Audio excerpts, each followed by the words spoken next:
Hello everyone, hope you all are doing good. So today we are going to deal with Standard 9, Science and Technology, Part 1st, Lesson 2nd, Work and Energy. So let's see point-wise solved exercise. Question number 1. Write detailed answers. The difference between potential energy and kinetic energy. So first point from potential energy is its meaning. Let's see. Potential energy is the energy stored in an object due to its position and arrangement. Kinetic energy is an energy of an object due to its motion. Second point is of formula. Potential energy is equal to mgh. Second point from kinetic energy. Kinetic energy is equal to half mv square. Third point, potential energy depends upon height of an object.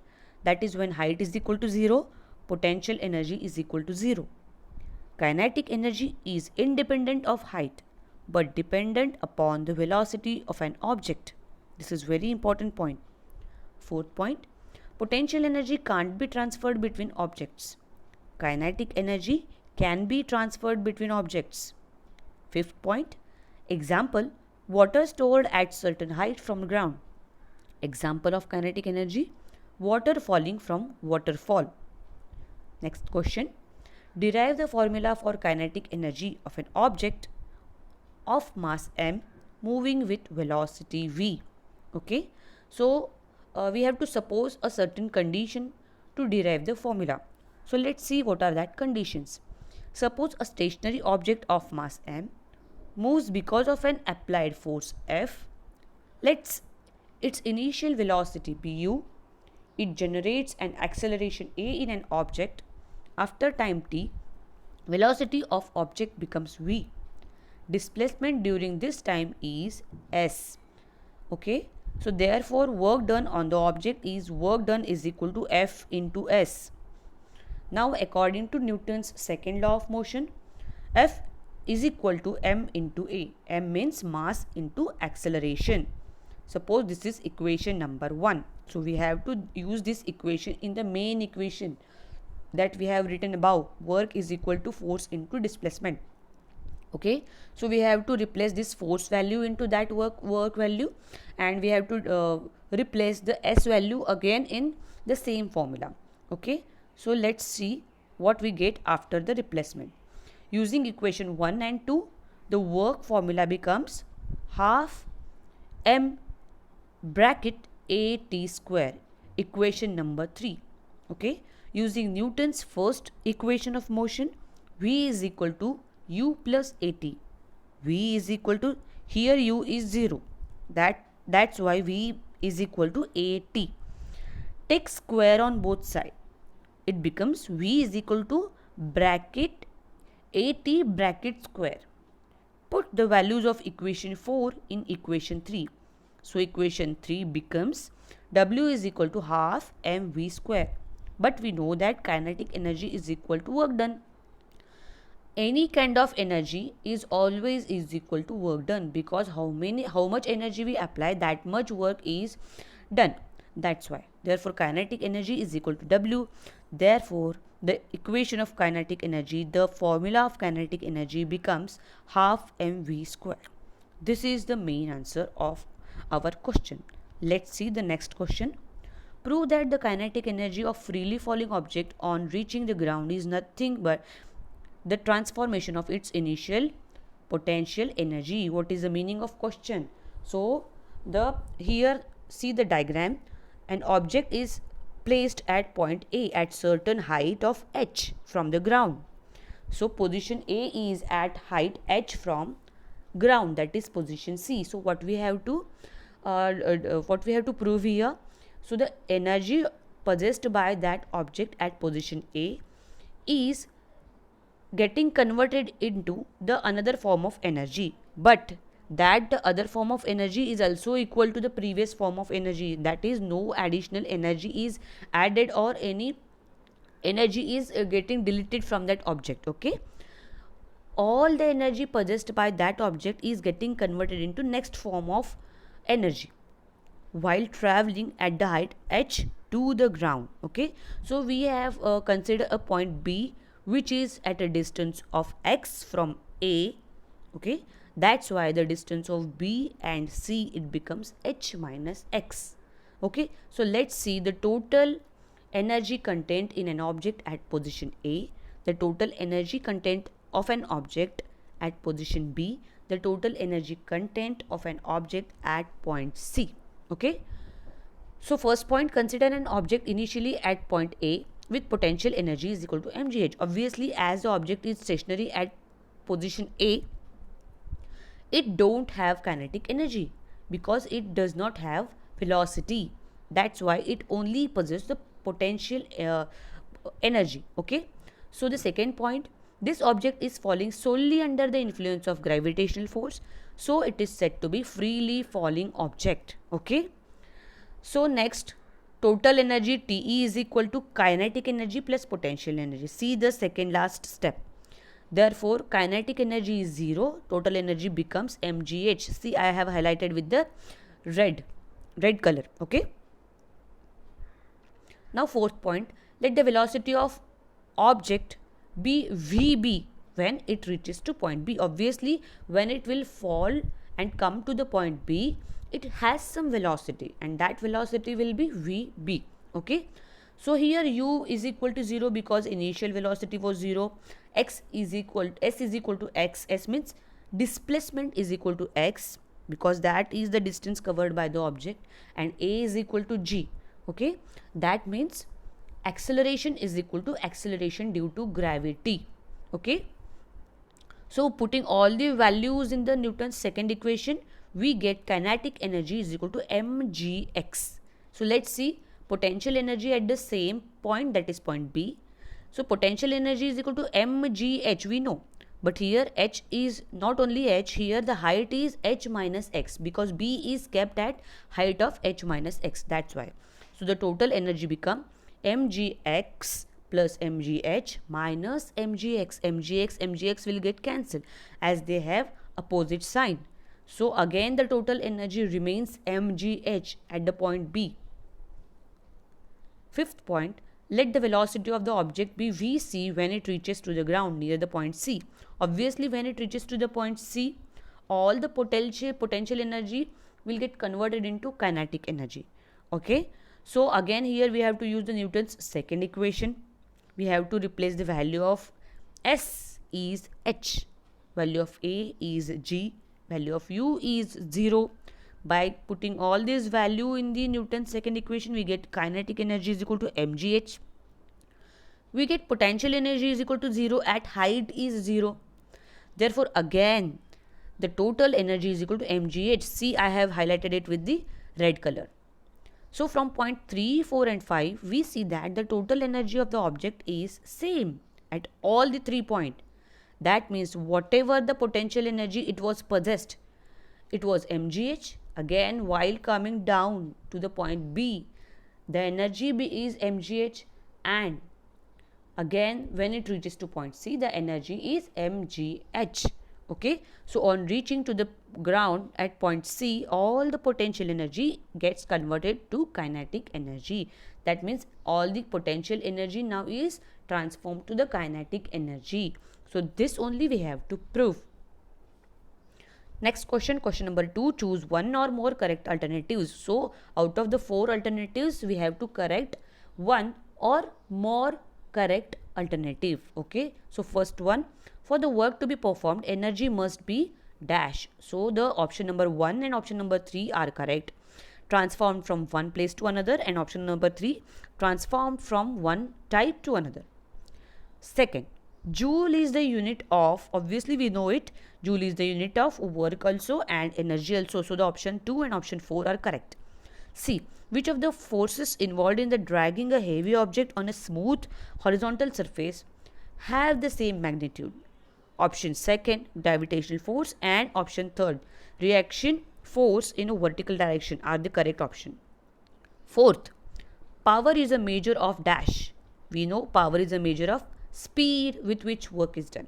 That's why option number 1, that is the rapidity with which the work is done, and option 3, the slowness with which the work is performed. Both options are correct.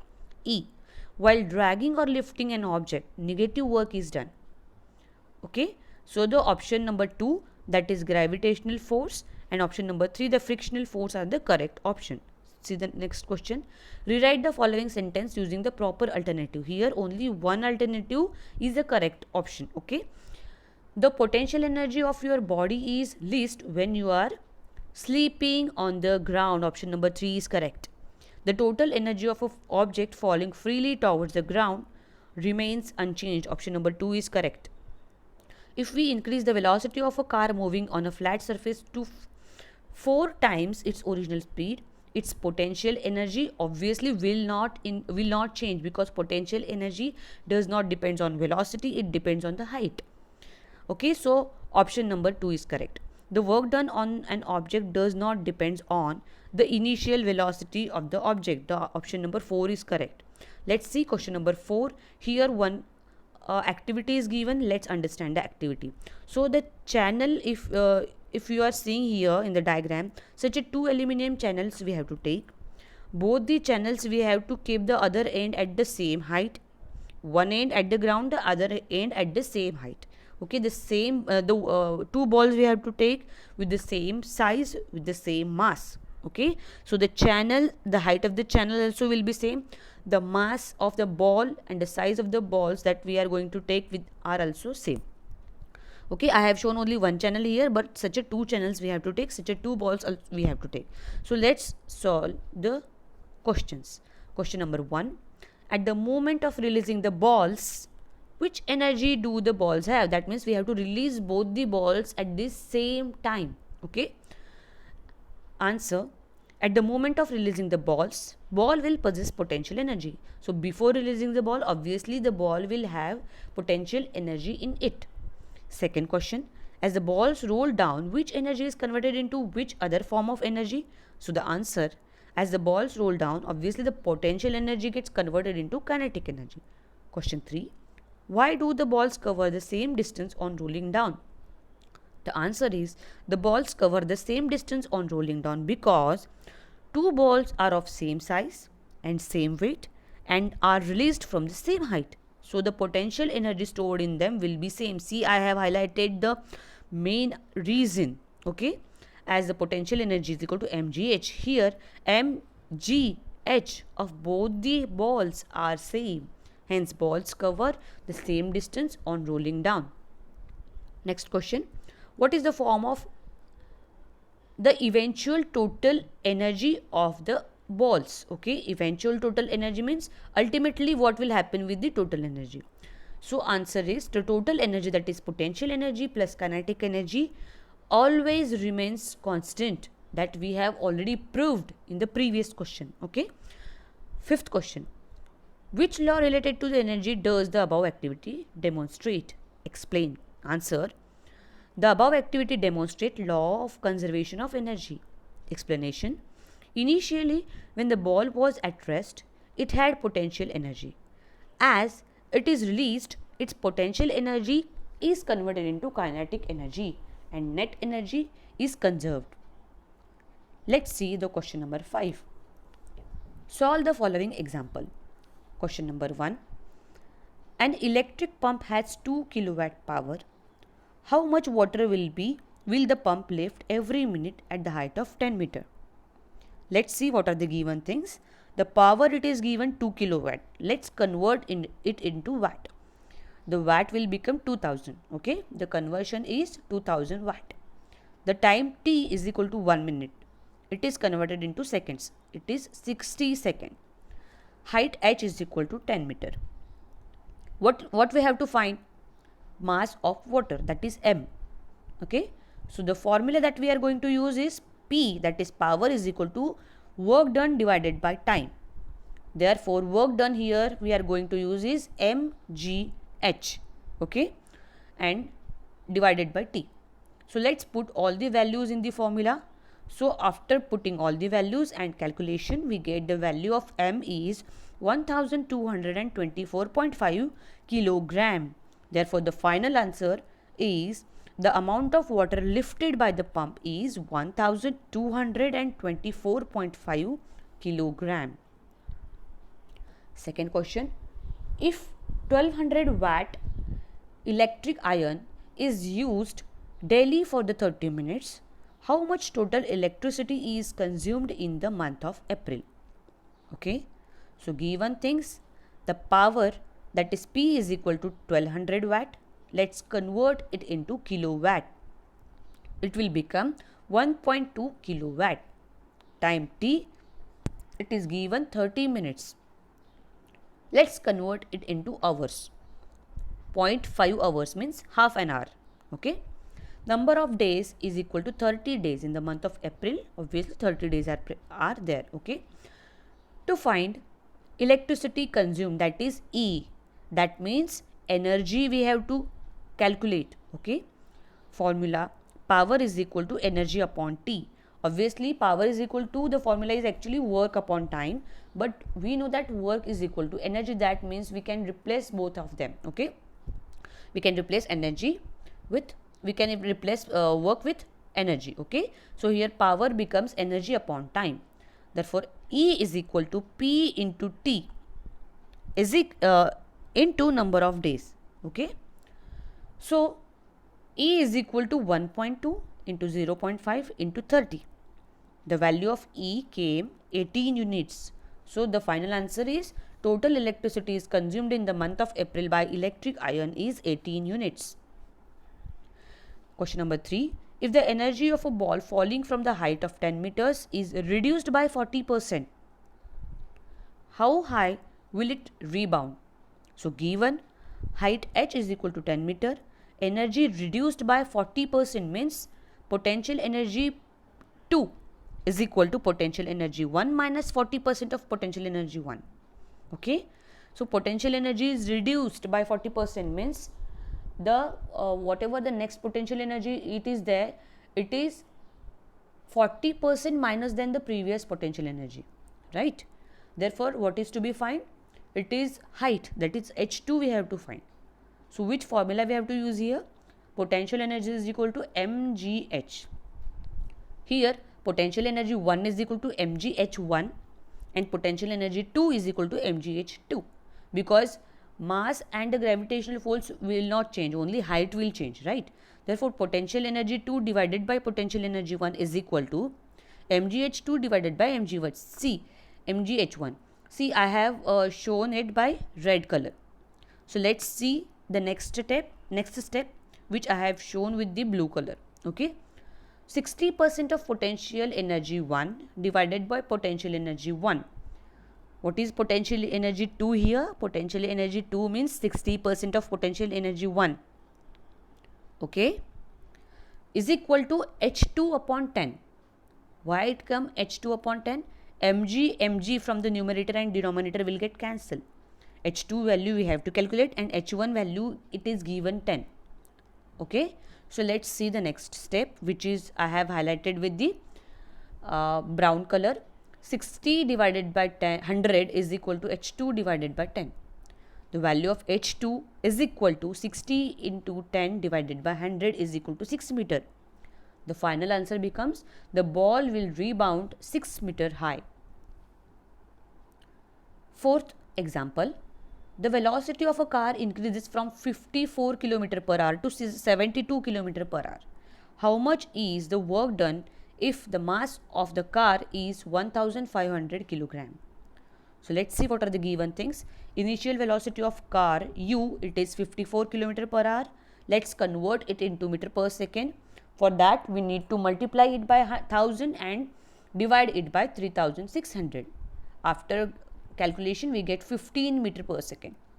Let's see the final velocity of car v is equal to 72 km per hour. Again we have to convert it into meter per second. It came 20 meter per second. Mass of the car, that is m, it is equal to 1500 kilogram. It is given. What we have to find here? Work done, that is w. Which formula we have to use? Work done is equal to final kinetic energy minus initial kinetic energy. What we have to calculate? See the question carefully. Increased velocity we have to calculate. Okay, increased, how much work is done if the mass of car is 1500 kilogram. Okay, so that we have to calculate. Therefore let's put the formula. final kinetic energy minus initial kinetic energy is equal to half mv square is equal minus half mu square. Okay, half m is common. In bracket it will remain v square minus u square. Again in the next step, let's put all the values. Half into 1500 in bracket 20 square minus 15 square. It is square actually. By typing mistake, it will see as a multiplication. It is not multiplication, it is square. Okay. In the next step, half into 1500 in bracket 400 minus 225. It will come half into 1500 into 175. Next step, the final answer, it came as 1,31,250 joule. So the final answer become the amount of work done is 1,31,250 joule. The fifth and the last example is Ravi applied a force of 10 Newton and moved a book 30 centimeter in the direction of the force. How much was the work done by the Ravi? So the given things, force is 10 Newton, displacement S is 30 centimeter, that is 0.3 meter. To find work done W, formula W is equal to F into S, 10 into 0.3, that is 3 joule. The final answer is work done by Ravi is 3 joule. So this was the last example, and in this way we have finished our exercise. Thank you.